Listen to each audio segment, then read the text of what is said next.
दोस्तों नमस्कार। Defence institute और या यूट्यूब चैनल पर आप लोगों का स्वागत है। हम लोग भागीरथ बैच में आरआरबी के लिए जो पढ़ रहे हैं मैथमेटिक्स, तो उसमें आपकी आज क्लास नंबर 2 है। ये क्लास सच बताएं बहुत ही महत्वपूर्ण क्लास है, इसलिए कि यहाँ करीब 10-11 साल से हम ऑफलाइन में पढ़ाई रहे मैथमेटिक्स। एक एक समय पे 4-4 6-6 बैच पढ़ा रहे हैं और 10-11 साल से पढ़ा रहे। इसके बाद भी इस क्लास को बनाने के लिए ये नंबर सिस्टम की ये जो दूसरी क्लास है, इसमें क्लासिफिकेशन ऑफ नंबर्स, संख्याओं के वर्गीकरण, इस वाली क्लास को बनाने के लिए मैंने 2-3 घंटे समय दिया है इस क्लास को बनाने के लिए। इसलिए 2-3 घंटे समय दिया कि हमारे प्यारे बच्चों को रत्ती भर किसी भी तरह का कोई कंफ्यूजन ना हो। इस तरह से हम नंबर्स को पढ़ाएं, इस तरह से हम नंबर्स को बताएं, क्योंकि बहुत इसमें कंफ्यूजन रहता है। कौन इरेशनल है, कौन रेशनल है, कौन अपरमेय है, कौन भाज्य है, कौन अभाज्य।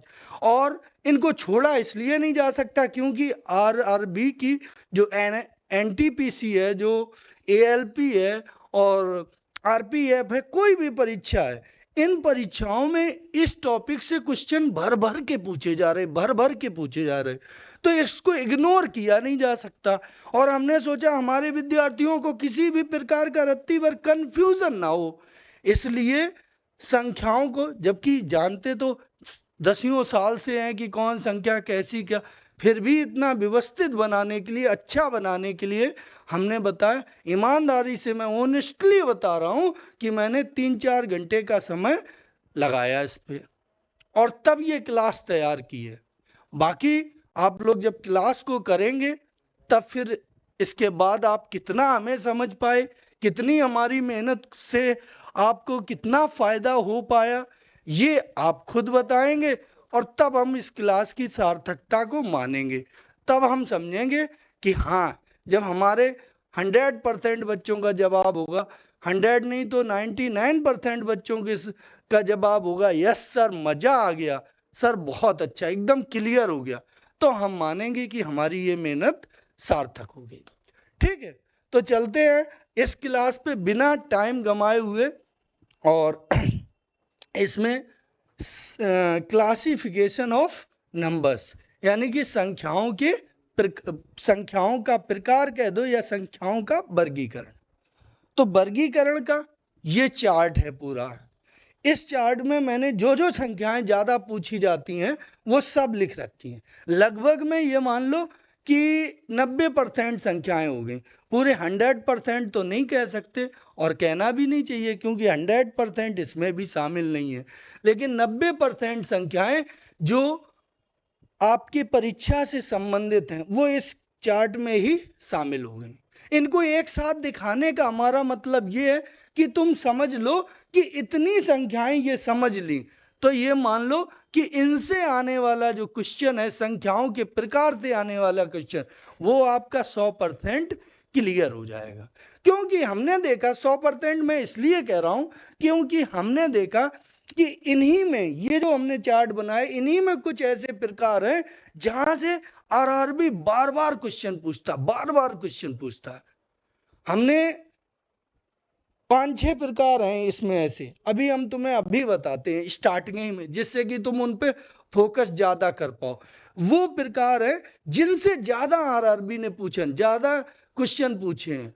ज्यादा ही नहीं, ये मान लो कि 100 में 95% क्वेश्चन उन्हीं टॉपिक से हैं। वे पहले ही हम इंगित कर दें, आपको बता दें।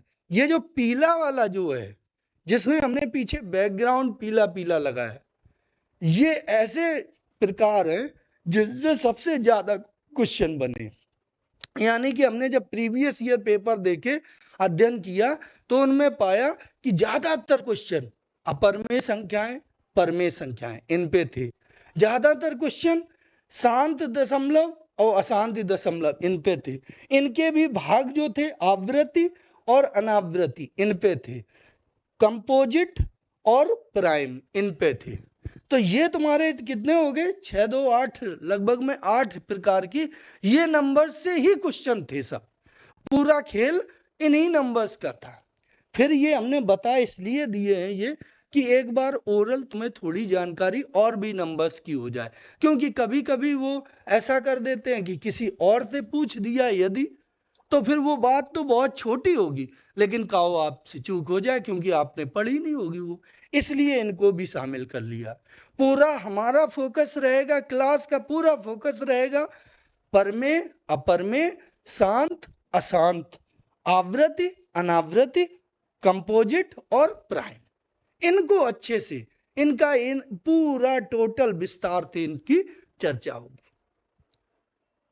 ठीक है, तो एक बार ये चार्ट आप लोग अपना देख लें और इसको हमेशा के लिए स्क्रीनशॉट ले लें, क्योंकि ये चार्ट आपका बहुत महत्वपूर्ण है। इस चार्ट को आप अपने ऐसा भी कर सकते हैं, मोबाइल की स्क्रीन पे 2-3 दिन के लिए भी लगा सकते हैं और 2-3 दिन स्क्रीन पे लगाए रखना। इसके बाद आप बार बार जब उसको खोलोगे देखोगे तो ये चार्ट आपको अपने आप याद हो जाएगा। ठीक है, इस पे हम डिटेल में चर्चा आगे करने वाले हैं इन संख्याओं पे। पहले देख लो कौन कौन सी संख्याएं हैं 2 मिनट में, फिर एक एक को हम अच्छे से डिस्कस करेंगे, एक एक पे बात करेंगे विद एग्जांपल की। पहले ये है कॉम्प्लेक्स नंबर। कॉम्प्लेक्स नंबर का मतलब होता है सम्मिश्र संख्या। इस सम्मिश्र संख्या ये दो संख्याओं से मिलके बनी होती है, इसलिए इसके दो पार्ट मैंने कर दिए, एक रियल नंबर वास्तविक संख्या और एक इमेजिनरी नंबर काल्पनिक संख्या। ठीक है, आगे हम बताएंगे कि वास्तविक संख्या क्या होती है और काल्पनिक संख्या क्या होती है। ठीक है, फिर वास्तविक संख्या के दो पार्ट, काल्पनिक संख्या में कुछ नहीं करना है, आगे इसके भाग नहीं है, इसके कितने प्रकार है इसकी कोई चर्चा नहीं। वास्तविक संख्या के दो भाग, परमेय संख्या अपरमेय संख्या। कौन सा? परमेय, परमेय इधर लिखा हुआ परमेय संख्या और ये अपरमेय संख्या। अब अपरमेय संख्या का कोई पार्ट नहीं है। अब परमेय संख्या के फिर भाग हो गए, परमेय संख्या के दो भाग हो गए। ठीक है, परमेय संख्या के कितने भाग? दो भाग, पूर्णांक अपूर्णांक, पूर्णांक अपूर्णांक, अपूर्णांक कह दो चाहे भिन्न कह दो, पूर्णांक और भिन्न। अब यहाँ पे पूर्णांक के भी दो भाग है और भिन्न के भी दो भाग हो गए। ठीक है, पूर्णांक के दो भाग कौन कौन? पूर्णांक के दो भाग कौन कौन? एक ऋणात्मक पूर्णांक, एक धनात्मक पूर्णांक। लेकिन ध्यान रखिए पूर्णांक में एक और हमने कर दिया है शून्य, इसके बारे में चर्चा करेंगे। ये किस में आता है? ये देखो, शून्य को और ऋणात्मक को जब मिला देते हैं तो ये कह देते हैं नॉन पॉजिटिव, यानी कि पॉजिटिव नहीं निगेटिव। और जब धनात्मक को शून्य को मिला देते हैं तो नॉन निगेटिव, और जो नॉन निगेटिव होते हैं उन्हीं को होल नंबर्स। इन पे आगे एक एक पे चर्चा करेंगे, अच्छे से चर्चा करेंगे। इधर भिन्न के आपके दो भाग होंगे, भिन्न में एक शांत दशमलव और एक अशांत दशमलव। एक कौन सा? शांत दशमलव, अशांत। शांत तो शांत हो जाएगा तो उसका तो कोई भाग नहीं है। अशांत के फिर दो भाग होंगे, एक अनावृत्ति दशमलव और एक अनावृत्ति अशांत दशमलव और एक आवृत्ति अशांत दशमलव। ठीक है, यहां तक ये हो गया। इसके बाद आता है धनात्मक। धनात्मक जो संख्या होती है, धनात्मक यानी कि धनात्मक संख्या को ही हम कहते हैं नेचुरल नंबर। धनात्मक संख्याएं तुम्हारी एक से स्टार्ट होती, तो फिर नेचुरल नंबर के बारे में बात होगी। नेचुरल नंबर के ही पार्ट कर दिए हमने कंपोजिट और प्राइम। ऐसे कंपोजिट प्राइम जैसा कि हम पहले ही बता चुके हैं तुम्हारे लिए, जिनके पीछे हमने बैकग्राउंड में कुछ लगा दिया है, ये नंबर्स तुम्हारी परीक्षा के लिए बहुत इंपॉर्टेंट। अब बात करते हैं हम एक एक करके इन नंबर्स को अच्छे अच्छे तरीके से विद एग्जाम्पल के समझेंगे एक एक नंबर को। ठीक है, एक एक की हेडिंग बनाएंगे और विदवत एग्जाम्पल से उसको बताएंगे। फिर इसके बाद फिर कौन कौन से क्वेश्चन बने हैं, ठीक है, अगली क्लास में फिर हम इनसे संबंधित जो क्वेश्चन प्रीवियस ईयर पूछे गए हैं तो वो क्वेश्चन हम लाएंगे और उनको अच्छे से एक एक आपको कराएंगे। यानी कि इस क्लास को पढ़ने के बाद ये क्लास में रहेगी पूरी थ्योरी, और ये थ्योरी पढ़ के अगली क्लास में आप नंबर्स वाली क्लास का प्रैक्टिस रहेगी PYQ से। तो थ्योरी और वो क्लास करके दोनों क्लास आपने कर ली तो निश्चित मानिए आपका संख्या पद्धति से एक नंबर जो बनता है वो यहां से एक नंबर क्लियर हो जाएगा। संख्या पद्धति में जो एक नंबर का, संख्या पद्धति में इसका मतलब हम ये नहीं कहना चाह रहे कि एक ही नंबर का आएगा। हो सकता है संख्या पद्धति जो 2 क्वेश्चन हो, 3 क्वेश्चन, मतलब एक क्वेश्चन यहां से आने के चांस सबसे ज्यादा है, तो वो आपका क्लियर हो जाएगा। और आप जानते हैं बूंद बूंद से घड़ा भरता है, बूंद बूंद से घड़ा बनता है, तो वो बूंद बूंद से आपको पे ध्यान देना, एक एक बूंद पे, यानी कि एक एक क्वेश्चन पे। तो ये एक बूंद के लिए हम लोग आगे बात करते हैं, ठीक है। अच्छा, अब आओ, अब बात आती है सबसे पहले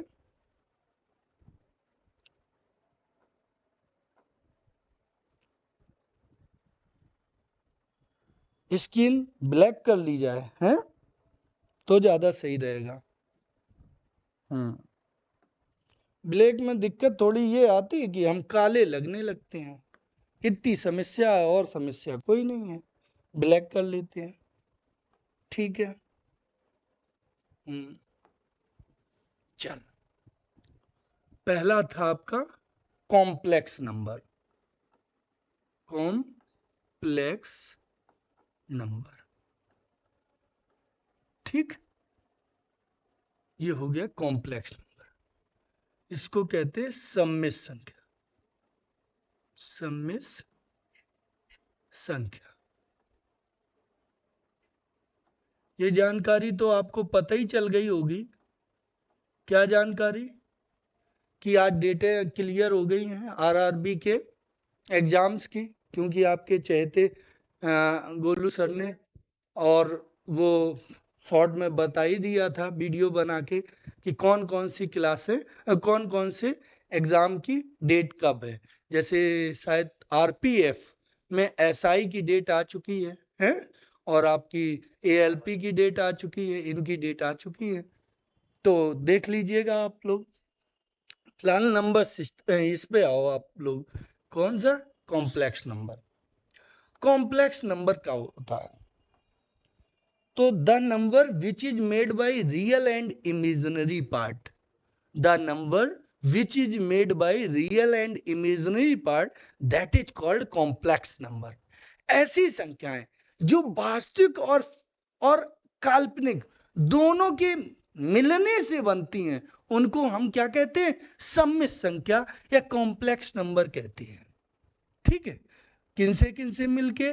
तो रियल नंबर प्लस कौन कौन? Imaginary number, imaginary number short में लिख दे रहे हैं, imaginary number.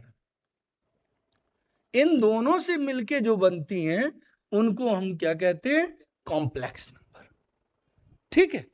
Real and imaginary दोनों से मिलके बनती है। अब बात आती है कि सर रियल नंबर क्या है? रियल नंबर, तो रियल नंबर जब पता चले और इमेजिनरी नंबर पता चले तभी तुम उनको मिला के कॉम्प्लेक्स नंबर बनाओगे। तो पहले बात करते हैं रियल नंबर पे। तो अब रियल नंबर पे बात आती है, तो रियल नंबर क्या होता है?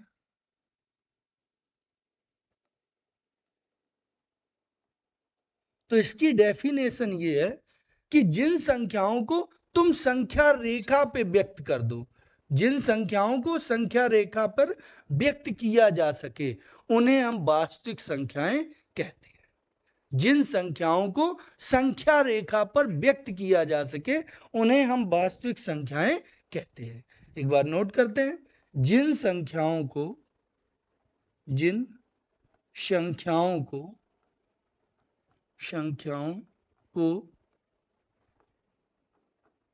संख्या रेखा में व्यक्त किया जा सके, यानी कि the number which is denoted या एक्सप्रेस ऑन नंबर लाइन, संख्या रेखा में जो व्यक्त होती हैं, व्यक्त की जा सके, उन्हें हम क्या कहते हैं? उन्हें हम रियल नंबर कहते हैं। ये डेफिनेशन हुई किसकी? रियल नंबर की। कि रियल नंबर किन्हें कहते हैं? तो जिन संख्याओं को हम संख्या रेखा पर व्यक्त कर सकते हैं। ये आपकी ऐसे नंबर लाइन होती है, यहाँ 0 होता है, ये ये इधर +1 होता है, ये 2 होता है, ये 3 होता है, इनके बीच में पॉइंट वाले होते, बटे वाले, दशमलव वाले, और ऐसे अनंत तक जाते हैं ये संख्या रेखा में। ये -1, -2, -3 डॉट डॉट, ये कहां तक? माइनस अनंत तक। इसमें ना सिर्फ ये जो हमने पूर्णांक लिखी हैं, ये सिर्फ नहीं 1 2 3 गिनती की नहीं है, इसके अलावा भी ये बटे वाली भी इनमें चलते, फ्रैक्शन, और ये सब रूट वाले भी चलते, सब दशमलव में हो, चाहे बटे में हो, चाहे भिन्न में हो, वो सब। ठीक है, अब पहले थोड़ा ये समझ लो कि कॉम्प्लेक्स नंबर कौन है। सॉरी, कॉम्प्लेक्स नहीं, दूसरा रियल नंबर के बाद इमेजिनरी नंबर। क्योंकि इमेजिनरी नंबर थोड़ी कम है। जब इमेजिनरी नंबर हम तुम्हें स्पष्ट कर देंगे तो ये चीज अपने आप स्पष्ट हो जाएगी कि कह देंगे बाकी बची की सब वास्तविक संख्याएं हैं। तो कॉम्प्लेक्स वो इमेजिनरी नंबर, काल्पनिक नंबर पहले समझ लो। ठीक है, इतनी बात पहले इसमें समझ ली। हम बड़ा 3 5 करके इसलिए समझा रहे, ये आगे फिर ये पीछे, इसलिए कि आपके कंफ्यूजन रत्ती भर ना रहे।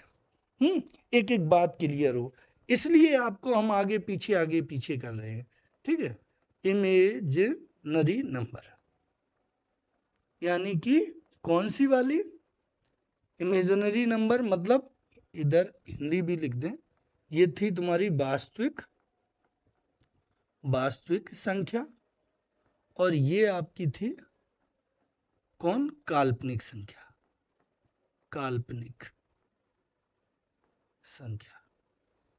अब बात आती है कि सर ये काल्पनिक संख्या कौन होती है?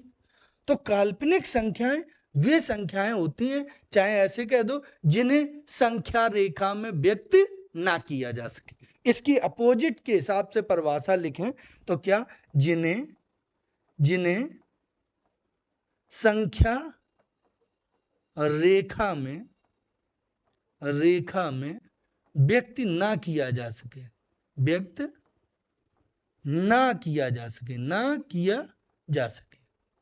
ये ठीक जा सके,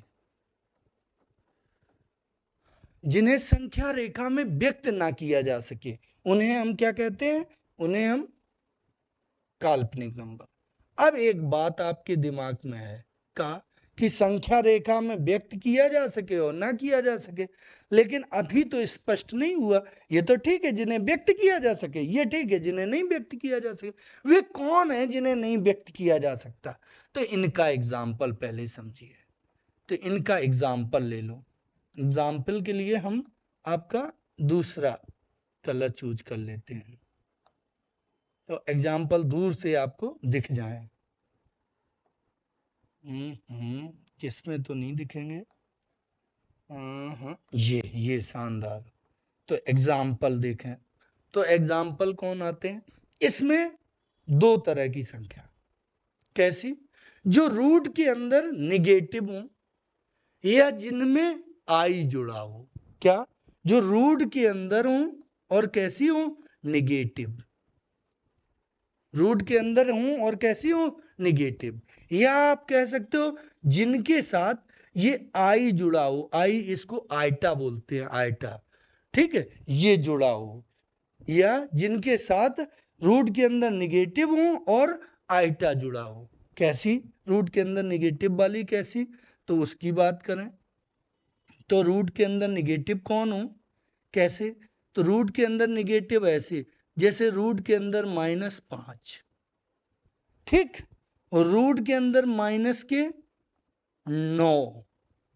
चाहे तो यहाँ पे वर्गमूल से मतलब नहीं है, चाहे 5 का वर्गमूल यहाँ नहीं आ रहा, 9 का आ रहा है, इस बात से कोई मतलब नहीं। वर्गमूल आने वाली हो चाहे वर्गमूल ना आने वाली हो, बशर्ते वो हो कैसी? रूट के अंदर हो और निगेटिव हो। उन संख्याओं को हम क्या कहते हैं? काल्पनिक संख्या कहते हैं। समझ में आ गई होगी बात? रूट के अंदर क्या हो रूट के अंदर हो और निगेटिव हो, चाहे उनका पूरा पूरा वर्गमूल आता हो चाहे पूरा पूरा वर्गमूल ना आता हो।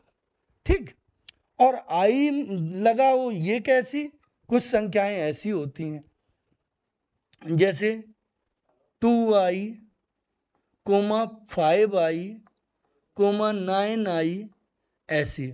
और या फिर ऐसी भी हो सकती हैं, आई लगाओ, जरूरी नहीं इन्हीं संख्याओं में, पूरी पूरी संख्याओं में आई लगाओ, ऐसे भी लगा हो सकता है। कैसे, √3i, ठीक है, 3/2i, ऐसे बटी वाली में भी रूट वाली में भी, तो आई जुड़ा हो वो संख्याएं। ठीक है, तो इतनी बात समझ में आई। कौन सी संख्याएं, कौन सी संख्याएं इमेजिनरी नंबर है जो रूट के अंदर हैं और कैसी है, निगेटिव है, और कौन सी संख्याएं जिनमें आई लगा हो। अब आपके दिमाग में एक बात आ रही होगी, एक कीड़ा आपको काट गया होगा। वो कीड़ा ये कि सर जी रूट के अंदर निगेटिव है, ठीक है, ये आई का है, आई तो मुझे नहीं समझ में आ रहा बिल्कुल, आई तो हमने पहली बार सुना है। तो आई यहाँ आयोटा होता है, इसका मतलब होता है इस आई का, इस आई का मान होता है रूट के अंदर -1। आई का मान होता है क्या, रूट के अंदर -1। और आई स्क्वायर का मान हम पूछें तो ये हो जाएगा, रूट खत्म हो जाएगा तो -1। ठीक है, आई स्क्वायर का मान रूट खत्म हो जाएगा तो -1। तो यहां से देखो ये भी इसी रूप में बन जाएंगे, इसीलिए इनको काल्पनिक कहते हैं। कैसे बन जाएंगे, जैसे हमने बताया 2i, तो यहां आप 2 करोगे और आई के लिए क्या करोगे, रूट का -1। अब ये 2 रूट के अंदर पहुंचाओ तो 2 रूट के अंदर 4 हो जाएगा, 4 का 1 से गुणा तो -4 हो जाएगा। तो भी ये रूट के अंदर माइनस वाली बन गई जाके, तो ये फिर कैसी होगी, काल्पनिक संख्या हो गई। तो काल्पनिक संख्या आप पता कर गए। काल्पनिक संख्या कौन होती है, जो रूट के अंदर निगेटिव हो उन्हें हम काल्पनिक संख्या कहते हैं। ठीक है, या फिर जिनके साथ आई लगाओ ये भी रूट के अंदर निगेटिव बनती हैं जाके, इसलिए इन्हें भी काल्पनिक संख्या कहते हैं। अब इन दोनों तरह की संख्याओं को छोड़ दो, इन दोनों तरह की संख्याओं को छोड़ दो।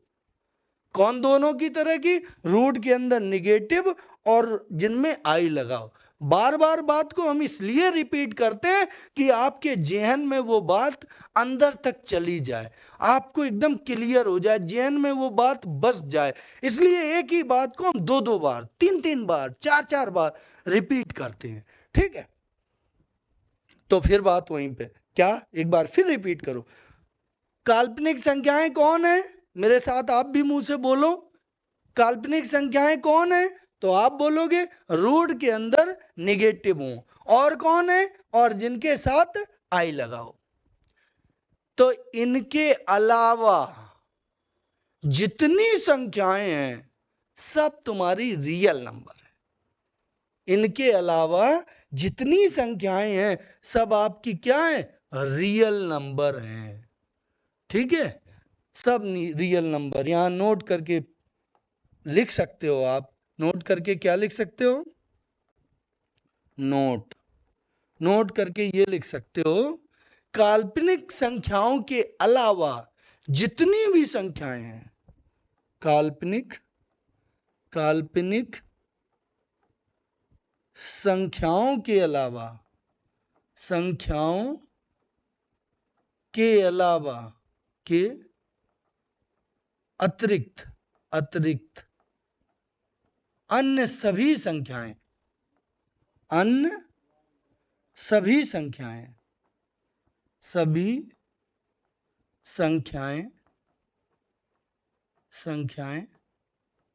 वास्तविक संख्याएं कहलाती हैं। वास्तविक संख्याएं कहलाती हैं। ठीक है, बात उम्मीद करते होंगे बात समझ में आ गई होगी। हाँ, उदाहरण और स्पष्ट कर देगा। उदाहरण क्या स्पष्ट कर देगा, देखो अब तुम हमसे प्रश्न करो, सर जी गिनती वाली संख्याएं 5, 7, 3, 2, 5, 4 ये सब तो हम बोल रहे हैं चाहे 5 हो, चाहे 7 हो, चाहे कुछ हो, ये सब गिनती वाली सब संख्याएं हैं, 5, 7, 4, 9, सब संख्याएं, जितनी काउंटिंग की नंबर हैं सब तुम्हारी वास्तविक हैं। आप बोलो सर जी का ये वाली संख्याएं बटे वाली जो होती हैं वे संख्याएं वास्तविक हैं? तो हाँ, जितनी बटे में 3/4, 5/7, कुछ बटे में है, 2 सही 1/3, कोई भी बटे में, चाहे सही में हो चाहे बिना सही के बटे में, सब संख्याएं कैसी हैं? एवं वास्तविक हैं। आप कहो सर जी रूट वाली संख्याएं, अरे रूट वाली देख लो, रूट का 36, इसका तो रूट आ जाएगा। अरे ना रूट आए, रूट के अंदर तुमने 18 कर दो, या को तो नहीं है, आधे को है आधे नहीं है, एवं रूटों वाली संख्याएं, एवं सब संख्याएं तुम्हारी वास्तविक हैं। तुम बोले हो सर जी अब कौन बची? दशमलव वाली। तो दशमलव वाली चाहे कितो दशमलव हो, 2.5 चाहे 0.175, कौनो दशमलव हो, बस दशमलव लगो है, एवं वास्तविक। आप बोले हो सर जी दशमलवों वाली हो गई, रूटों वाली हो गई, चाहे रूट आए चाहे ना आए तो वो हो गई, बटेऊ वाली हो गई, पूरी वाली हो गई, और कोई तरह की नंबर ध्यान आ रही? कुछ लोगों को लग रहा हो पाई सर जी का जो नेक नेक बच्चा वैसे है ना, थोड़े कैसे कि घर पर राहत हैं 10 जगह, तो उनने शायद पाई आई के बारे में कुछ सुनो। पाई पे हम स्पेशल चर्चा करें, पाई इंपॉर्टेंट मुद्दा है, कोई इग्नोर नहीं करो जाए सकत। पाई पे हम चर्चा स्पेशल करेंगे, लेकिन फिलहाल अब यह समझो कि पाई भी ये तुम्हारा किस में आ रहा है? पाई भी तुम्हारा सब किस में आ रहा है? रियल नंबर में आ रहा है। तो रियल नंबर में तुम कौन नंबर कह सकत? सिर्फ जिनके अंदर रूट में निगेटिव है और आई है, उन्हें छोड़ के जितने भी नंबर हैं दुनिया के, वे सब तुम्हारे वास्तविक नंबर। कुछ लड़का कहे सर 0 बताओ, 0 तो 0, ठीक है। अब तुम्हारे मन में जो कुछ होए तो वह को उत्तर हमसे ना चाहो, सब लिख दो वास्तविक में, जो मन में आए, ठीक है। और ज्यादा ही जिज्ञासा है तो कमेंट करियो, हम आपको देखें तब आपको उत्तर बता दिए कि का, ठीक है। यदि तुम्हें जिज्ञासा है कि यो नंबर क्या हो सकत, कोई नंबर हमारे दिमाग में नहीं आ रही हो कि इन पर तुम्हें पता नहीं है, हमें कंफ्यूजन हो सकत, तो जहां नंबर में तुम्हें कंफ्यूजन हो कमेंट में दियो, हम बताएं कि वो नंबर तुम्हारा वास्तविक है कि वास्तविक नहीं है। वैसे तो इतो गांठ बांध लो बात कि ये 2 नंबर छोड़ के सब नंबर सब वास्तविक नंबर है, ठीक है। अब यहाँ पे हमें ज्यादा बात नहीं करनी, क्योंकि जिसको जितनी जरूरत है उसको उतना ही समय देना चाहिए, बकवास में टाइम नहीं गुजारना चाहिए।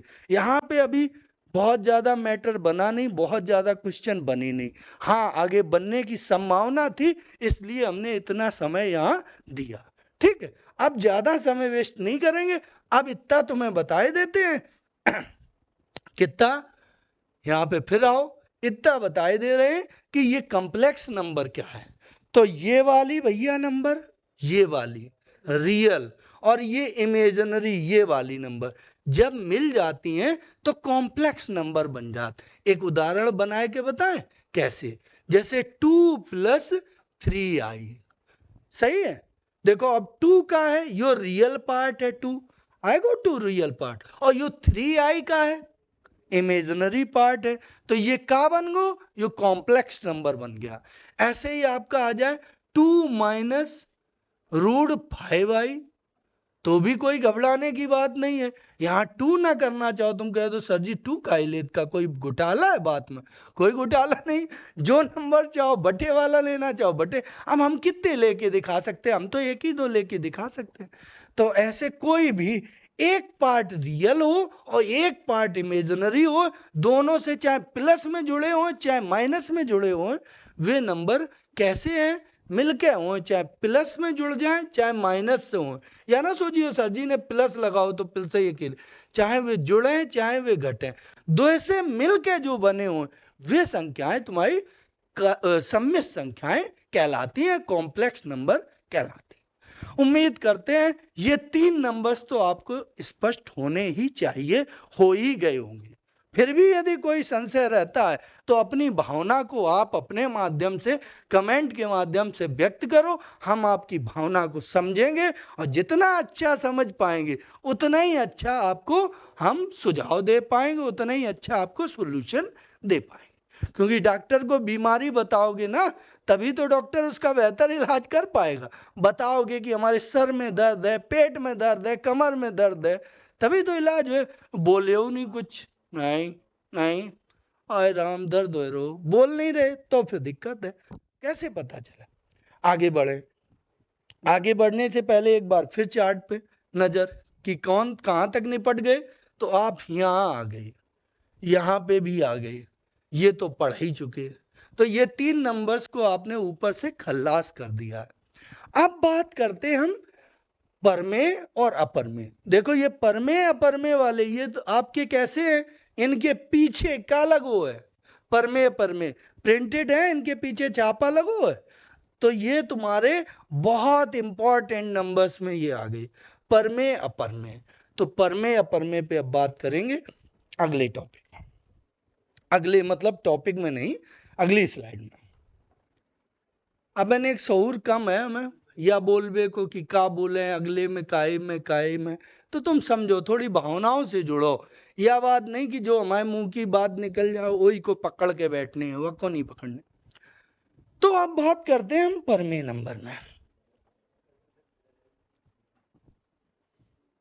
परिमेय थोड़ा ये मोटा ज्यादा रहता है, जल्दी पेज भरता है। परिमेय, परिमेय संख्या, ठीक है, परमेय संख्या, रेशनल नंबर, रेशनल नंबर, हाँ, परमेय संख्या। चलो परमेय संख्या क्या होता है, क्या इसकी डेफिनेशन है, क्या होता है परमेय संख्या, तो आओ इस पे बात करें। तो परमेय संख्या की परिभाषा पहले देखो, एक छोटी सी है, शाब्दिक परिभाषा है।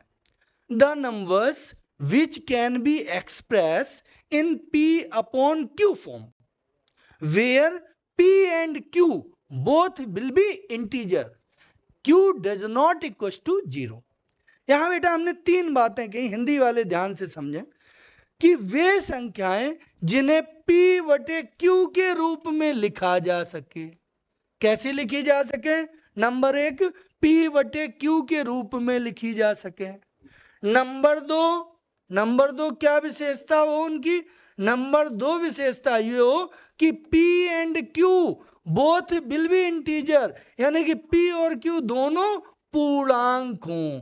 पूर्णांक, अभी हम पूर्णांक भी बताएंगे कि क्या होता है। बोथ विल बी इंटीजर, पूर्णांक का मतलब इतना समझ लो कि पूरा पूरा, बटे में ना हो, दशमलव में ना हो, पूरा पूरा काउंटिंग वाली नंबर्स हो, पूर्णांक उन्हें कहते हैं। 1 2 3 4 5 6 ऐसे, ये पूर्णांक हो। तीसरी बात क्या है कि q does not equal to 0, q का मान शून्य ना हो। q जो नीचे होता है, हर में होता है, इसका मान शून्य ना हो, डिनोमिनेटर वाला शून्य ना हो। तो परमेय नंबर्स की डेफिनेशन कौन हुई? तो आप ये कह सकते हो सर जी ऐसी संख्याएं, रिपीट इसलिए कर रहा हूं आपको याद हो जाए, आप भी दिमाग लगाओ, थोड़ा हमारे साथ दिमाग लगाओ। देखो ये जंग है, इसमें दोनों साथ साथ चलेंगे। हम मेहनत करेंगे तो मेहनत आप भी करिए, क्योंकि हम आपको आपके लक्ष्य तक पहुंचा रहे हैं, आपका सपना पूरा करा रहे, आपके पेरेंट्स का सपना पूरा करा रहे। तो आपका ये दायित्व बनता है कि अपने भैया की, अपने शिक्षक की बात माननी चाहिए। मानेंगे तो फिर हमारे साथ रिपीट करें कि परमेय संख्या कौन है? परमेय संख्या वे है जो p बटे q के रूप में हो। कैसी हो? p बटे q के रूप में हो। p और q दोनों क्या हो? दोनों पूर्णांक हो। दोनों क्या हो? पूर्णांक हो। ठीक है, पूर्णांक कैसे लिख दो? दोनों पूर्णांक हो। और तीसरी बात, q does not equal to 0, q का मान 0 ना। ये तो हो गई परिभाषा की बात, लेकिन परिभाषा अकेले से आपको पहचानना नहीं आएगा। अब हम एक एक टाइप की सब अलग अलग परमेय संख्याएं जो जो हो सकती हैं उनको आपके सामने से गुजारेंगे, तब आपके अंदर स्पष्ट होगा कि सर जी भैया किस परमेय संख्या की बात कर रहे हैं। तो एक एक एग्जाम्पल से आपको हम गुजारें।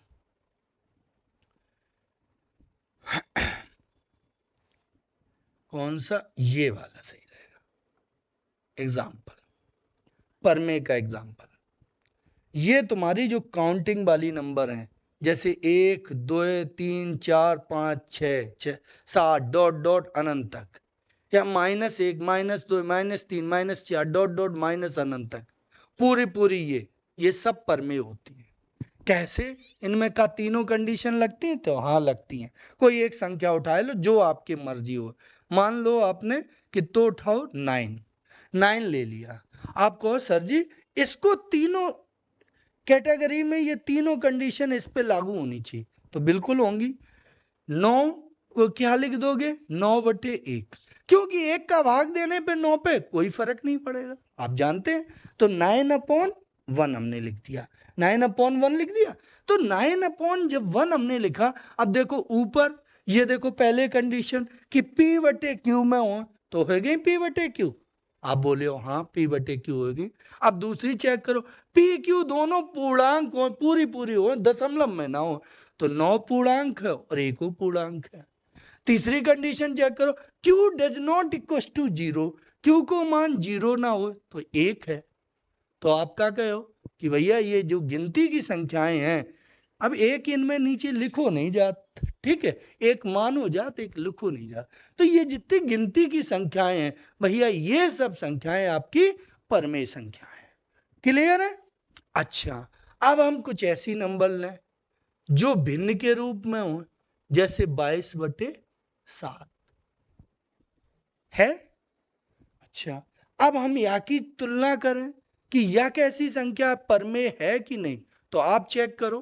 पहली कंडीशन P/Q के रूप में है, बोलो हाँ या ना। तो आपका जवाब आएगा कि हाँ, P ऊपर है Q नीचे है। P और Q दोनों पूर्णांक हैं दोनों पूर्णांक भी हैं, 22 भी पूरा है 7 भी पूरा है। Q does not equal to 0, Q 0 ना हो तो आप बोलो Q क्या 0 है? नहीं है। तो 22/7 को आप शानदार तरीके से कह सकते हैं कि ये परमेय संख्या है। ठीक है, there is any doubt? No? आगे बढ़ो। अब आती है बात, और कोई भिन्न के रूप में ले लो, जैसे आप कहो सही बटे में ले रहे, 1 सही 3/4, या बताओ या कैसी है? तो या को आप कैसे लिख सकते हो? तो या को आप लिख सको तो 4 दूनी 8 और 3 11/4। अब चेक करो, खुद बताओ कि कैसी है, परमेय है कि अपरमेय है, खुद बताओ। तो देखो P/Q के रूप में है, P और Q दोनों पूर्णांक हैं। Q 0 ना हो, Q 0 नहीं है, ये परमेय है। अच्छा, तो ये बटे वाली भी संख्याएं सब क्लियर हो गई, चाहे सही बटे में हो चाहे सिंपल सरलतम बटे में हो, वो संख्याएं तुम्हारी कौन हो गई? परमेय हो गई। अब दशमलव वाली संख्याएं, जैसे 2.34, यह संख्या की बात आए कि यह परमेय है कि नहीं है। तो इस संख्या की जब बात करोगे आप, तो इस संख्या को करके देख लो भाई, इस संख्या की बात करके देख लो। तो इसको क्या लिखोगे? इसको ऐसे लिख सकते हैं 234/100। अब अपनी कंडीशनें लगा के देखो, कंडीशनें लगा के देखो क्या ये बटे में है कि नहीं। तो आप बोलोगे बटे में है, P/Q में। P और Q का पूर्णांक है, पूरे पूरे हैं, तो आप बोलोगे 234 और 100, भैया दोनों पूर्णांक हैं, 234 भी पूर्णांक है और 100 भी पूर्णांक है। ठीक है, हम पूछे Q does not equal to 0, Q 0 ना हो, तो देखो Q का 0 है। कुछ बच्चा कहें Q में 0 तो है, अरे Q में 0 है, पूरा Q कहां 0 है? Q तो 100 है। अब 100 में एक के पीछे जीरो लगो या को मतलब जीरो थोड़ी नहीं समझ लियो, या को पूरी संख्या का क्या कहे हो 100, तो ये 100 है, क्यू की जगह जीरो नहीं है, तो तीनों शर्तें लागू हैं, तो ये भी संख्या कैसी हो गई, परमेय हो गई। तो पूरी पूरी गिनती वाली सब संख्याएं, प्लस हो चाहे माइनस, बटे वाली सब संख्याएं, ओ दशमलव वाली सब संख्याएं, ये कैसी हैं, परमेय संख्याएं। अब आप कहो कि भैया रूट वाली बताए दो, मन में यो कीड़ा काट गो है कि रूटों वाली तो होती है, तो रूट वाली की बात करें, हमने ले ले रूट आपका 5। अब बताओ यह परमेय है कि नहीं, तो पहली कंडीशन पे आप लाए, तो आपने सोची या के नीचे तो कुछ नहीं है, तो काहे या के नीचे एक मान लो तो क्या दिक्कत है, एक को भाग कोई संख्या में दो वही संख्या आती है, तो ये हो गई। अब आप बोलो कि ये दोनों पूर्णांक हो, अब यन पे देखो तो ये क्यू तो पूर्णांक तुम्हें समझ में आए रहो, लेकिन अब पी में तो घोटाला लग रहा हो। रूट 5 का मान क्या पूरा पूरा होता है, ये तो दशमलव में आएगा, ये तो पूर्णांक होगा नहीं, इंटीजर होगा नहीं, तो ये गड़बड़ में है, तो इसको ये परमेय की फिर कैटेगरी से क्या हो रही है, फेल हो रही। हाँ, तीसरी कंडीशन तो इसमें भी लागू है, ये क्यों फेल हो रही, अब बताओ इसमें कौन कंडीशन लागू नहीं है, हम थोड़ा टाइम देंगे क्योंकि ये कंफ्यूजन आपका क्लियर होना चाहिए। रूट 5/1 आपने लिखा, रूट 5/1, देखो P बटे Q के रूप में है, तो शानदार रूप से कह सकते हो है। P और Q दोनों पूर्णांक हो, ये वाली शर्त चेक करो साहब, दोनों कैसे हो, पूर्णांक हो, तो ये वाली शर्त चेक करो, क्या ये पूर्णांक है, तो एक तो पूर्णांक है, लेकिन ये पूर्णांक का मतलब होता है कि वो चीज दशमलव में नहीं आनी चाहिए, तो पूर्णांक है, उसका मान दशमलव, तो रूट का मान क्या, रूट 5 का मान क्या बिना दशमलव के आ सकता है, तो आप बोलोगे नहीं आएगा, तो सर जी दशमलव, हाँ 25 होता तो 25 का 5 आ जाता, तो 25 होता तो वो परमेय में होती। अभी हम ये एग्जाम्पल परमेय के लिख रहे हैं, और ये पड़ गई कौन सी, अपरमेय, तो या को हम साइड में ले लिए, साइड में उठाए लिए, और यहाँ पे हम परमेय वाली रखे हैं, ठीक है, तो समझ गए तुम, साइड में ले लो कि रूट 5 कैसी होगी, अपरमेय।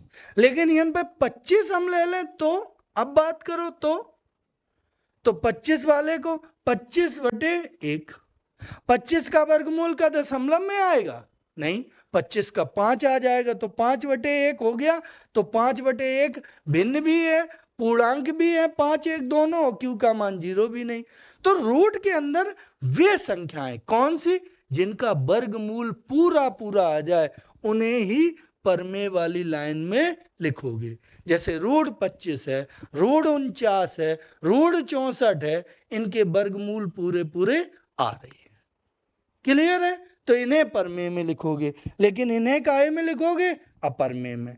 और अपरमेय में आप सोचोगे कि भैया क्या और अपरमेय में इतने ही होते एक ही, तो सुन लो, अब अपरमेय की समझ लो, यानी तो ईटीसी कर दें बहुत हो गई, ठीक है। यहाँ पे यदि तुम्हें कोई डाउट है कि परमेय हमें भैया नहीं समझ में आई, तो तुम कमेंट में लिखियो रेशनल नंबर नॉट क्लियर, तो हम कमेंट आपको पढ़ें, तो आगे जब हम प्रश्न कर रहे हैं, तो उनमें हम यह बात को ध्यान रखें कि आपको परमेय संख्या की डेफिनेशन और एक बार अच्छे से और समझाया जाए, क्लियर है। तो आपको क्या लिखना, जो संख्या समझ में ना आए, जैसे अभाज्य ना समझ में आए, तो कमेंट में लिखना भैया कंपोजिट नंबर नॉट क्लियर, या अभाज्य संख्या, हिंदी में टाइप कर दियो अभाज्य संख्या समझ नहीं आया, ठीक है, कमेंट जरूर करना जो भी समस्या है।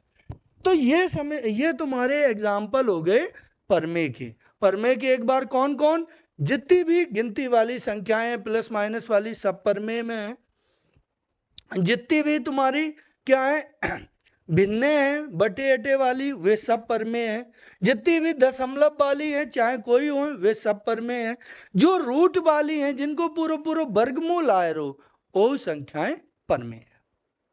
अब अपरमेय वाली और देख लो, कौन सी, अपरमेय नंबर, तो अपरमेय में आओ, अपरमेय अपरमेय अपरिमेय संख्या यानी कि irrational number, irrational number, irrational number. हाँ ठीक है, इसमें क्या है, इन तीनों बातन में कोई एक कंडीशन फेल हो जाए, वही संख्या कैसी है, अपरिमेय है। तीनों में कहूं कुछ फेल हो जाए या मान लो कि वो संख्या अपरिमेय है। शुरुआत, एग्जाम्पल या की शुरुआत कहां से करें, यानी एक डेफिनेशन के तौर पे लिख दें, जो संख्याएं परिमेय ना हो। कैसे लिख सकते, जो संख्याएं ठीक है, या ना लिखो, काल्पनिक वाली तो नहीं हुआ है, यह बात ना लिखो, यही रखो। अब एग्जाम्पल में चलो, एग्जाम्पल से क्लियर हो जाए आपको, ठीक है। एग्जाम्पल, अब आप कहां पे बात भई थी, जैसे √5, जैसे √10, ये 7 लिख रहे, हम बोल 5 रहे, √7, √10, √5 का इन संख्यान के वर्गमूल पूरे पूरे हैं, तो आप बोले हो नहीं है, तो इनके नीचे एक खूब लिख दो, P/Q के रूप में खूब बन जाए, लेकिन P/Q दोनों पूर्णांक वाली शर्त ये फॉलो नहीं कर पाएंगे, इसलिए ये रूट वाले नंबर कैसे हैं, जिनके वर्गमूल पूरे पूरे नहीं आते, ये अपरिमेय है। और कौन अपरिमेय है, और देखो, और एक पाई है, पाई संख्या अपरिमेय है। पाई कैसी है, अपरिमेय है।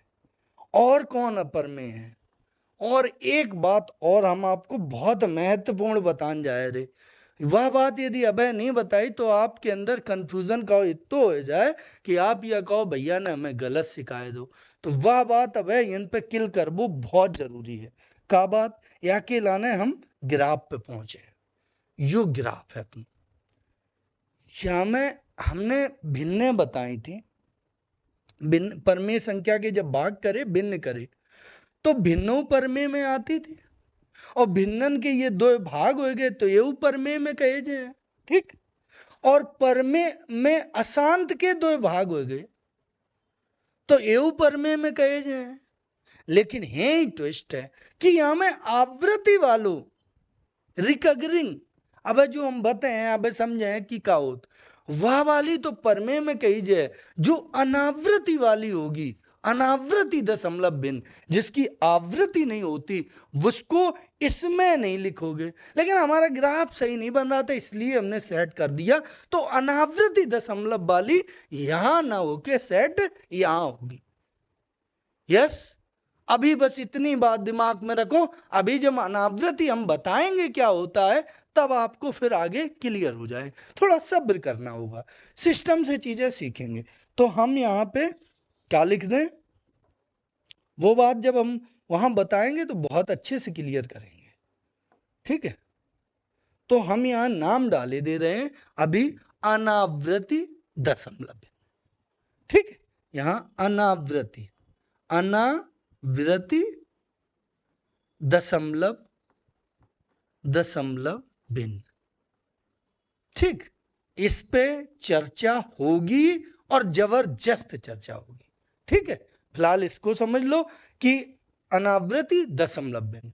तो अपरिमेय संख्या में कौन कौन हो गई, रूट के अंदर 7, रूट के अंदर 10, रूट के अंदर 5, यानी कि ऐसी संख्याएं जिनका वर्गमूल पूरा पूरा ना आए। रूट के अंदर कि वे संख्याएं के अंदर कि वे संख्याएं जिनका वर्गमूल पूरा पूरा ना हो, जिनका वर्गमूल पूरा पूरा ना हो, अपनी हिंदी भाषा में लिखो, है ना हो। बात समझ गए, उन्हें हम अपरिमेय संख्या कहते हैं। तो जी रूट के अंदर की जो संख्याएं हो जिनको वर्गमूल पूरा पूरा ना है, वे अपरिमेय है। पाई अपरिमेय है, पाई यहां से ही अपरिमेय है कि पाई एक ही कैटेगरी में आउट है। अब भैया को जब समझे तब बताएं। पाई ए की कैटेगरी। तो ये अपरमेय संख्याएं। परमेय संख्याएं एक बार फिर रिवाइज करेंगे कि परमेय संख्याएं कौन है। तो रेशनल नंबर, तो वे संख्याएं जिन्हें p बटे q के रूप में लिखें, p और q दोनों पूर्णांक हो, q का मान 0 ना हो।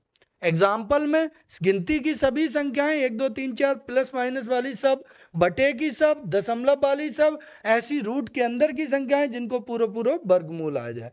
अपरमेय में कौन कि जिनको रूट के अंदर हो, जिनको पूरा पूरा वर्गमूल ना आए, पाई और अनावृति दशमलव यानी कि नॉन रिकरिंग डेसिमल नंबर्स। ठीक है, आगे बढ़ा। तो आगे बढ़ते हैं।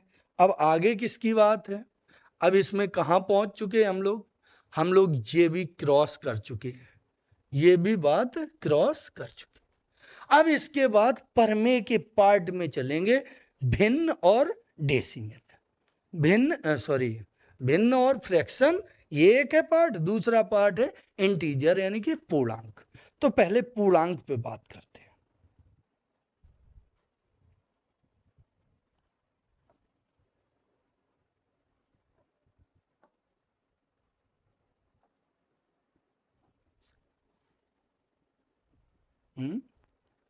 किधर गया ये।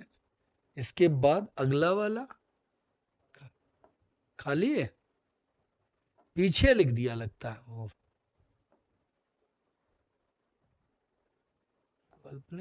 आगे इसकी स्लाइड कहां गई। अच्छा, एक और आगे चली गई। ठीक, अब आओ।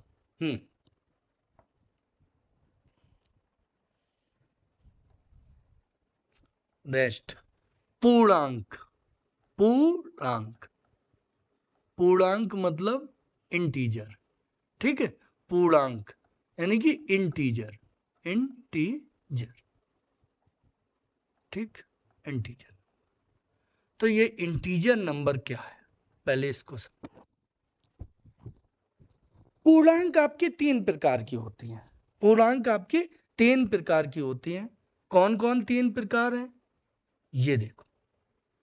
ये आपकी होती है माइनस अनंत से लेके और प्लस अनंत से गिनती वाली, या इन्हें कह दो तुम, या सीधी सीधी डेफिनेशन दो तो काउंटिंग नंबर्स, गिनती वाली संख्याएं। वाली संख्याएं, इनको क्या कहते हैं, counting number. Counting numbers, counting number. ठीक है, गिनती वाली संख्याएं। अब गिनती वाली कौन है, तो गिनती वाली संख्याएं ये है। यह नंबर लाइन बनाई, ये 0, ये 1, ये 2, ये 3, ये 4, ऐसे गिनती गिनत जात कहां तक, अनंत तक। इधर -1, इधर -2, -3, और यह गिनती चली है कहां तक, अनंत तक। ठीक है, इसमें दशमलव वशमलव का खेल नहीं है, बटे का कोई खेल नहीं, पूरी पूरी गिनती है। 1 2 3, बच्चा को गिनती पढ़ाई जाए तो कैसे पढ़ाई जाए, 1 2 3, तो ये 1 2 3 वाली उछल उछल के चलन वाली। ठीक है, बीच में खाली है, उनको अभी कोई चर्चा नहीं है। ठीक है, अब यहां में ये जो है, ये पूर्णांक में भी ये वाली जो आएंगी 1 से लेके ये, इनका नाम होता है धनात्मक पूर्णांक। धनात्मक पूर्णांक, पॉजिटिव इंटीजर। ठीक है, धनात्मक पूर्णांक यानी कि पॉजिटिव इंटीजर। ठीक है, पॉजिटिव। और ये वाली इधर वाली होती है अनंत तक, ये कौन सी होती है, ये नेगेटिव इंटीजर, ऋणात्मक पूर्णांक। ऋणात्मक पूर्णांक, ठीक, इनको क्या कहा था, नेगेटिव इंटीजर, नेगेटिव। ठीक, ये 0 है, ये ना पॉजिटिव में है और ना नेगेटिव में, ये शून्य है। इसका सिर्फ नाम इंटीजर है, इसको ना कह सकते हो कि तुम पॉजिटिव हो और ना कह सकते हो तुम नेगेटिव। ये सिर्फ क्या है, पूर्णांक, ओनली पूर्णांक। 0 एक पूर्णांक संख्या है, नाइदर पॉजिटिव नॉर नेगेटिव। अब हम इसमें ये बात करें, ऐसे कह सकते हो का कि आपका जी इन दोनों को मिला लो, जीरो को और निगेटिव वालों को, जीरो और निगेटिव वाले ये मिला लो। ये थोड़ी लाइनें थोड़ी अच्छी बनाए, ये मन में विचार आया, ख्याल आया कि लाइन थोड़ी अच्छी होनी चाहिए। ख्याल कैसा है, हैं? अच्छा है, तो ये लाइन अच्छी होनी चाहिए। ख्याल अच्छा है तो लाइन भी अच्छी होनी चाहिए। तो लाइन कैसे अच्छी बने, ऐसे कर दो। तो यहां से लेके और माइनस अनंत तक ये सब है नॉन पॉजिटिव, गैर धनात्मक, गैर धनात्मक, यानी कि धन नहीं है और पूर्णांक है गैर धनात्मक, बिना धन वाली पूर्णांक है। और यन से बात करें तो ये कैसी है, ये देखो धनात्मक है और पूर्णांक है लेकिन ऋण नहीं है, तो गैर ऋणात्मक, इनको नाम है गैर ऋणात्मक। ओके, तो गैर ऋणात्मक, non non negative, non negative. और ये कैसी है आपकी, नॉन पॉजिटिव, ये पॉजिटिव नहीं है। ठीक है, नॉन पॉजिटिव। कहे पॉजिटिव तुमने अलग कर दी है, तो ये कैसी हो गई, नॉन निगेटिव हो गई। जीरो को मिला के माइनस अनंत तक, कहां तक, जीरो से माइनस अनंत तक। और ये कहां से, ये हो गई जीरो से और प्लस अनंत तक। क्लियर है। तो ये तुम्हारी बात थी पूर्णांक संख्याओं की। पूर्णांक संख्याएं कितनी प्रकार की, तो आप बोलोगे 3 प्रकार की। एक तो ऋणात्मक पूर्णांक, वो -1 से लेके जाएंगे और माइनस अनंत तक। एक धनात्मक पूर्णांक, 1 से लेके जाएंगे प्लस अनंत तक। जीरो पूर्णांक है, ना ऋणात्मक है ना धनात्मक है। जीरो को लेके तुमने कहां तक पहुंचा दिया, माइनस अनंत, तो ये गैर धनात्मक का, इनमें धनात्मक छूटी है। और जीरो के लेके प्लस अनंत तक तो गैर ऋणात्मक, इनमें ऋणात्मक छूटे हैं। क्लियर है। तो यहां तक ये बात पूर्णांक है। चलो अब बात आती है किस पे, अब बात आती तुम्हारी महत्वपूर्ण बात जो आएगी, वो आएगी आपकी ये भिन्न। क्योंकि यहां तुम देख पा रहे हो कि पूर्णांक वाले को हमने कलर्ड नहीं किया है, क्योंकि पूर्णांक वाले का इतना लॉजिक नहीं है। ठीक है, ये ऋणात्मक धनात्मक ये यहां तक हो गया इधर चार्ट।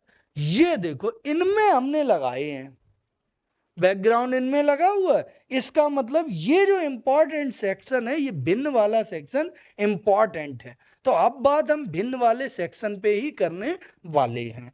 तो हम बात भिन्न वाले सेक्शन पे ही करने वाले हैं। तो करो बात भिन्न वाले सेक्शन पे। ये एक ज्यादा हो गया। हाँ, ये एक स्लाइड एक्स्ट्रा है,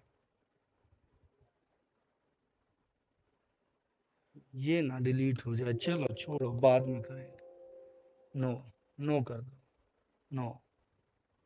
ठीक है, क्योंकि कुछ रिस्क नहीं ले सकते। इतने बढ़िया लिखा विद्वत, कैसे रिस्क ले सकते। आओ अब बात करते हैं हम भिन्न पे। तो भिन्न की बात, भिन्न की बात कैसे होगी,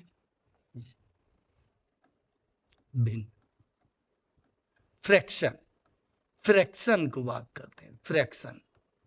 ठीक है, पूरे जोश जज्बात से बात करेंगे फ्रैक्शन पे, क्योंकि ये बड़ा इंपॉर्टेंट टॉपिक रहेगा। तो फ्रैक्शन में हमने बताए 2 तरह के। ठीक है, फ्रैक्शन में 2 तरह के, या फ्रैक्शन कह दो या इसको डेसिमल कह दो, दशमलव में कह दो, ये 2 तरह के, एक शांत और एक अशांत। फ्रैक्शन के पहले एग्जांपल लिख दें, फ्रैक्शन का है, फ्रैक्शन है का भाई, जो संख्याएं या तो दशमलव में हो, दशमलव लगा है, या भिन्न में हो, दोनों फ्रैक्शन है। 1.25 ये फ्रैक्शन है, 3/4 फ्रैक्शन है। क्योंकि इसको भी लिखोगे तो कैसे लिखोगे, दशमलव लगाओ, 30 हुए, तो 4 सत्ते 28, 2 बचे 4 पंचे 20, ये फ्रैक्शन है। तो बटे में हो, चाहे ये दशमलव लग जाए, चाहे बटे में हो, चाहे कैसे भी हो, दशमलव 001, ये भी। तो ये सब तुम्हारी भिन्न है। ये 2 तरह की होती है। ये कितने तरह की, 2 तरह की। एक शांत दशमलव, शांत दशमलव, दशमलव शांत, यानी कि टर्मिनेटिंग। इंग्लिश में क्या कहा? Terminating decimal. इनका नाम है टर्मिनेटिंग डेसिमल, डेसिमल। ठीक है, थोड़ी बहुत भूल चूक माफ करियो। ठीक है, यहाँ से कि मैथ वालों मैथ में तो खोए जाते कि वो को हिंदी इंग्लिश की याद ही नहीं रहा। ऐसी समस्या हमारे साथ तो आते, अब किनके साथ आते वह नहीं पता। अब इसके एग्जाम्पल कौन है? शांत दशमलव कौन कहा जाता है? जिनका दशमलव में मान निकाले तो उनका एक निश्चित अंक तक मान निकले, निश्चित अंक पे बात खत्म हो जाए, वो शांत हो गया, वो शांत दशमलव। नाम ही से तुम्हें स्पष्ट है कि वो बंदा शांत हो गया। जैसे कौन? जैसे 2/5, इसका मान निकालोगे आप तो क्या निकलेगा? इसका मान 2 का भाग दोगे दशमलव में तो 2 में भाग दोगे 5 का, तो दशमलव लगाओगे, होंगे 20, पंचों को 20, पूरा पूरा कट गया, बात खत्म है। जैसे है आपका 3/8, इसका मान निकालो तो 3 में भाग दोगे 8 का, नहीं जा रहा, दशमलव लगाओ। 0 बढ़े तो कितने हुए तुम्हारे 0 बढ़ के? तो आपके बोलोगे 30 हुए, तो 8 तिया 24, 8 तिया कितने हुए? 24 हुए। 6 बचे तो फिर 60 हुए, तो 8 सते 56, 7 हुए। अब बचे 4, फिर 40 हुए, 8 पन 40, 40 पे पूरा गेम खत्म। कुछ और बचा? नहीं बचा। कुछ और बचा? नहीं बचा। तो यहां बात खत्म हो गई। तो ये तुम्हारा क्या है? ये तुम्हारा शांत दशमलव है। शांत हो जाता है, एक निश्चित सीमा के बाद शांत हो जाता है ये दशमलव। ठीक है, कौन सा? शांत दशमलव। और एक आध एग्जाम्पल देख लो। जैसे तुम्हारा है 4/100। ठीक, 4 में भाग नहीं जा रहा, दशमलव लगाओ। 0 बढ़े तो 40 हुए, फिर भी नहीं जा रहा है, भाग टूटी बिंदी, 4 तो हुए, 100 का भाग दो, 100 चौको 400, शांत हो गया।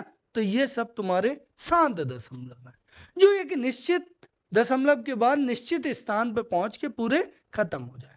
तो हमें लगता है ये बात तो आप समझ गए होंगे कि शांत दशमलव क्या होता है। अब बात आती है अशांत दशमलव की। किसकी बात आती है? अशांत दशमलव। अशांत, अशांत,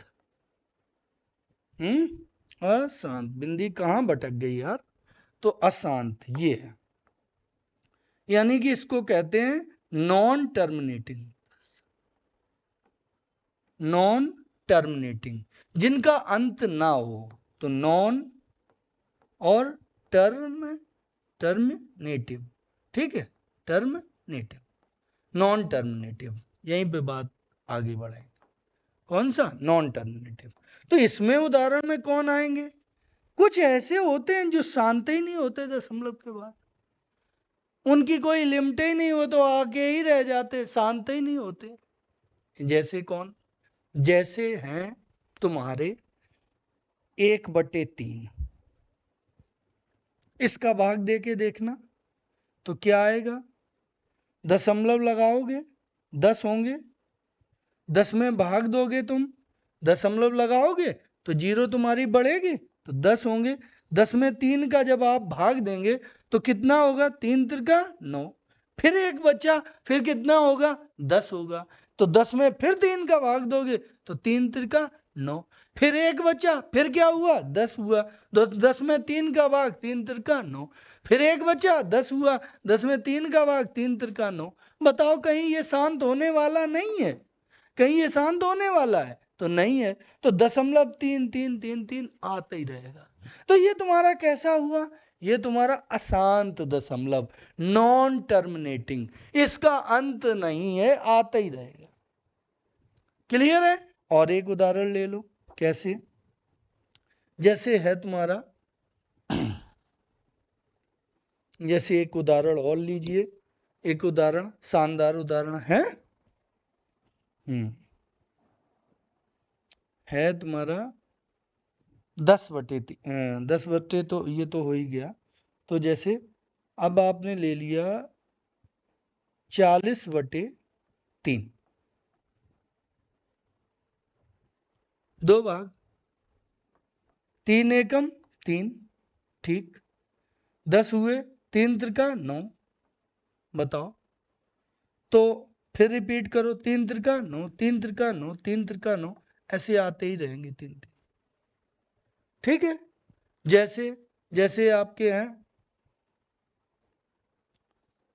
20/3, 20/3, तो ये क्या है? अब ये जरूरी नहीं कि बटे में 3 ही हो, किसी में कुछ बनेगा, किसी में कुछ, लेकिन 3 के गुणज में ही बनेंगे क्योंकि रिपीटेशन वाले में 9 आता है। अब इस पे बात करेंगे। अब जैसे 20/3 है, 20/3 संख्या, तो इसमें क्या करोगे? 20/3 में तिचंग 18.6, फिर 20 हुए, तिचंग 18, तिचंग 18, तिचंग 18, तिचंग 18, कब वो खत्म होने वाले हैं? नहीं। तो ये क्या होंगे? अशांत दशमलव, रिपीटेशन वाले।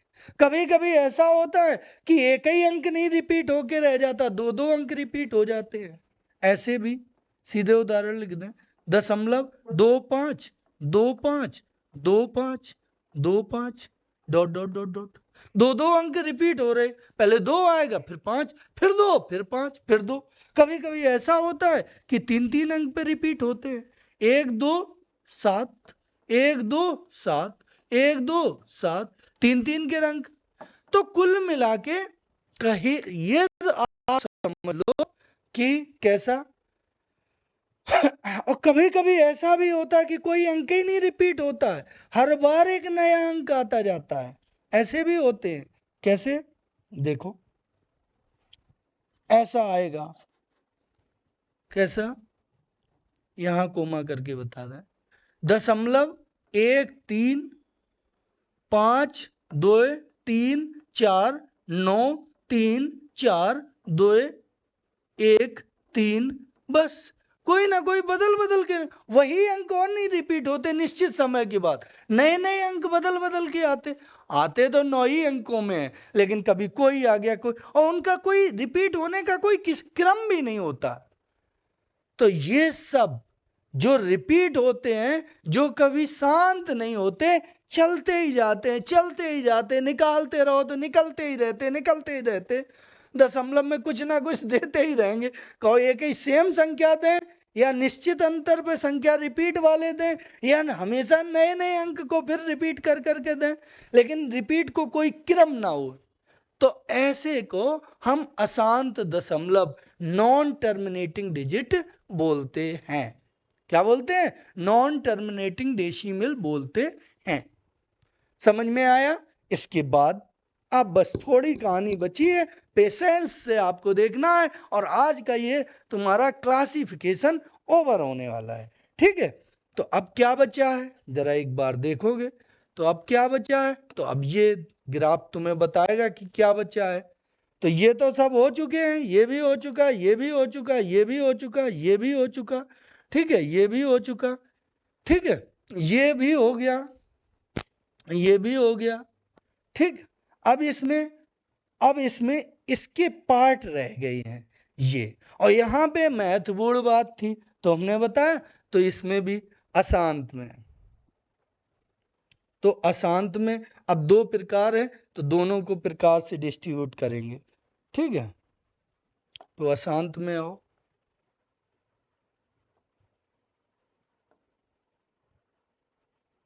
ठीक है,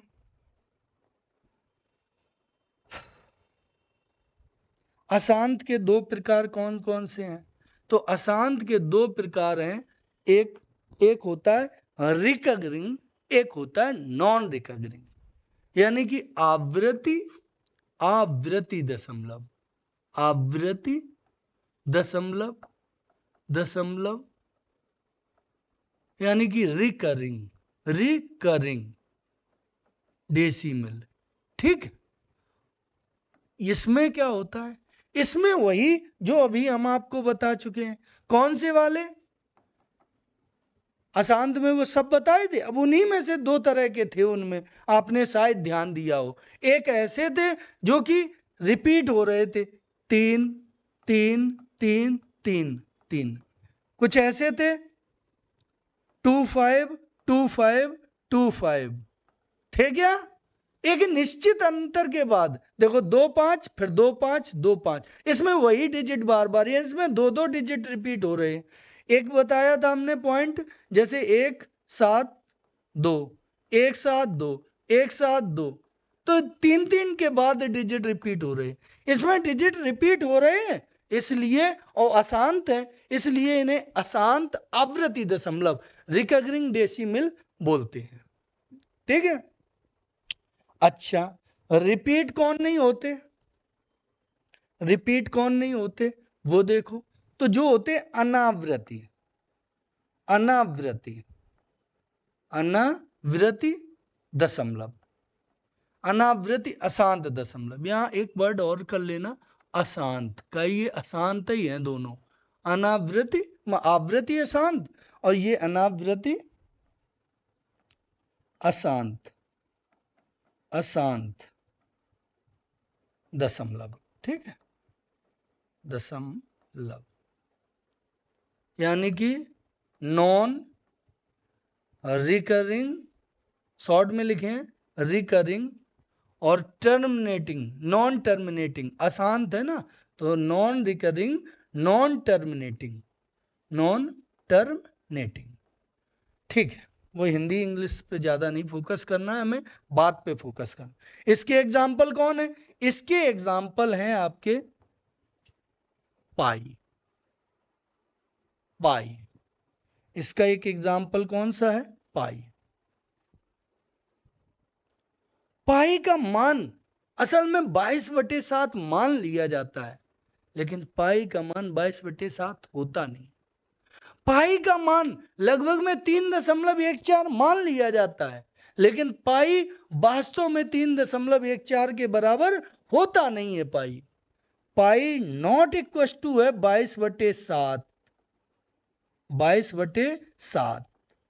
पाई बराबर होता नहीं है, लेकिन लगभग में मान लेते हैं, लगभग में मान लेते हैं, लगभग में, लगभग में मान लेते हैं, मान लेते हैं। ठीक है। और ये पाई ना तो 3.14 के बराबर होता नहीं है, 3.14, लेकिन लगभग में मान लेते हैं। यहां पे भी लगभग में मान लेते हैं। अब समस्या ये है कि ऐसे मान क्यों लेते हो भाई? क्योंकि पाई का मान जब निकलता है तो पाई का मान निकल के ही आता जाता है, और नए नए डिजिट निकल के आते हैं। अब पाई का मान कितना निकल के आता है ये हम आपको बता रहे हैं।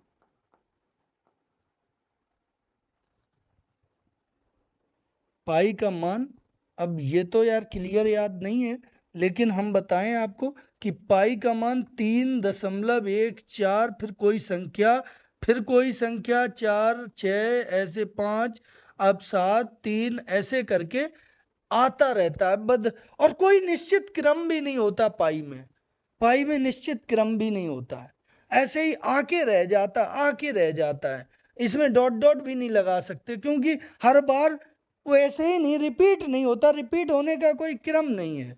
ठीक है, तो इसलिए ये संख्याएं जिनमें नए नए अंक आते ही रहते हैं, उनके रिपीट होने का कोई क्रम नहीं होता। 3 के बाद 4 आ गया, 5 के बाद 3, यहाँ 3 के बाद 5 आया, 7, कोई क्रम नहीं।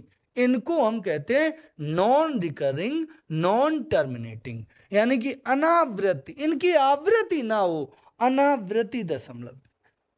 इन्हें हम परमेय में नहीं रखते, ये तुम्हारे क्या है? परमेय नहीं होते। ये कैसे होते हैं? ये अपरमेय होते हैं। तो यहाँ पे ये बात हम लिखना बिल्कुल जायज समझते हैं कि ये बात तुम्हें बताई जानी चाहिए। ये अपरिमेय, अपरिमेय में आते हैं। काहे में आते हैं? अपरमेय। तभी तो पाई को अपरमेय में गिना जाता है, लेकिन 22/7 को परमेय में।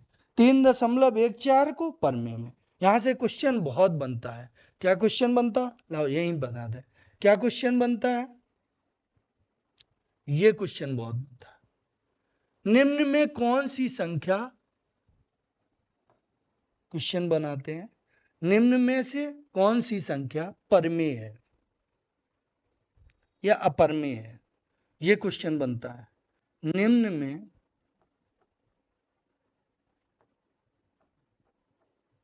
कौन सी संख्या, कौन सी संख्या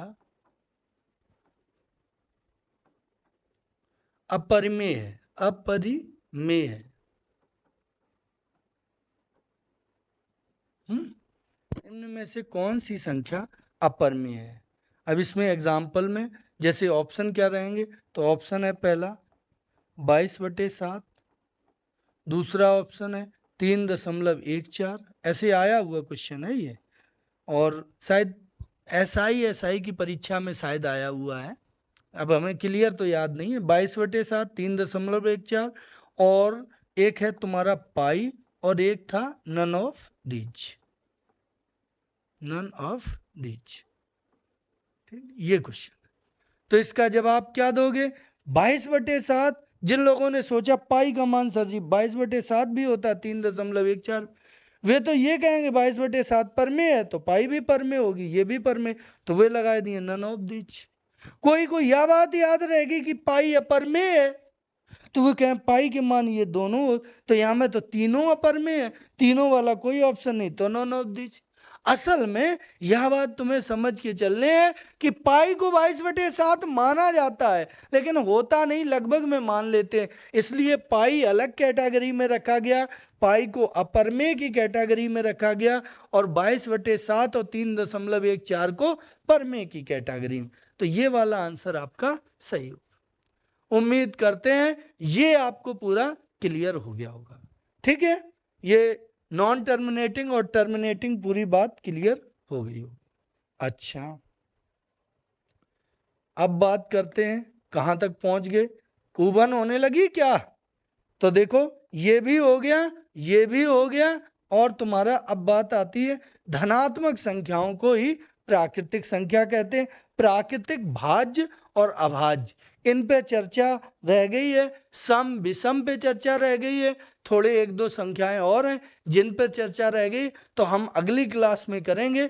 ठीक है भाई, तो इतना पहले आप लोग अच्छे से क्लियर कर लो, समझ लो, फिर इसके बाद हम, ये अभी इंपॉर्टेंट पॉइंट बचे हैं इसमें, ये भाज्य भाज्य से बहुत क्वेश्चन आते हैं, ये बचे हुए, इनकी चर्चा हम आगे करेंगे जरूर। ठीक है, तब भी ये चित्र लाएंगे, और इस चित्र को तुम लोग अपने एक बार दिमाग में सेट कर लो, इसके लिए स्क्रीनशॉट ले लो इसको, और अच्छे से इसको 2-3 दिन देखो, सब पता चल जाएगा कौन संख्या किसके अंतर्गत आती है। और ये देखो अनावृत वाली हमने बताई, ये यहाँ पे रख जरूर हमने दी, लेकिन पार्ट किसका है, अपरमेय का पार्ट है, वो क्यों पार्ट है वो भी हमने आपको क्लियर कर दिया। दोस्तों इतना ही आज के लिए रखेंगे। उम्मीद करते होंगे आपने अच्छे से क्लास का आनंद लिया होगा, और आप अच्छे से पूरी जिम्मेदारी से, ईमानदारी से पढ़ रहे होंगे, और पढ़ रहे होंगे यदि ईमानदारी से, तो ईश्वर से यही प्रार्थना करते हैं आपको आपके लक्ष्य तक ईश्वर जरूर पहुंचाए, और आपको आपके सपनों को पूरा जरूर कराए। यहां से हम आज के लिए आपसे विदा लेते हैं। थैंक यू, धन्यवाद।